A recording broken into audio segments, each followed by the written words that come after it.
Welcome. This is Annuity News Now. Ever since the major meltdown of American financial institutions in 2008, many banks have struggled to maintain profitability. Due to their weakening financial outlook, many investors have shied away from investing in many of the largest American banks. Of all the banks, the one that seems to be struggling the most is Bank of America, who is still reeling from some of their poor investments made in the mid to late 2000s. The largest setback for Bank of America still seems to be their mortgage division. The company has spent billions of dollars in legal bills associated with troubled mortgages. At the same time, the company is facing a new lawsuit over their foreclosure practices. Due to this and other financial issues, the company lost $8.8 billion in the last quarter alone. While the banks have continued to lose money and the stock price has fallen well under $10, it has remained an attractive buy for many institutional investors looking to purchase the stock at a bargain.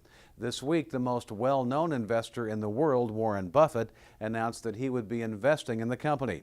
Buffett announced that he had agreed to invest $5 billion in Bank of America. He will acquire preferred stock in the company, which will pay him a guaranteed return of 6% annually. At the same time, he will have access to 700 million shares of common stock that he can claim over the next 10 years. The bank can purchase back the preferred stock at any point, although they will have to pay a 5% premium. Securities regulators are weighing new rules for mutual funds that invest in derivatives, the complex securities that wreaked havoc on the financial industry during the credit crisis. The SEC agreed unanimously on Wednesday to solicit comment from the industry and investors about mutual funds' use of derivatives and the possible need for tougher restrictions. The agency's so-called concept release, a preliminary step in rulemaking, kicks off what is likely to be a lengthy examination of an often overlooked feature of the investment company world. For now, the government has little to say in regulating the size and sort of derivatives that mutual funds buy. The investment company industry, including mutual funds, exchange-traded funds, and the like, operate under a federal law enacted in 1940 before the birth of the modern derivatives market.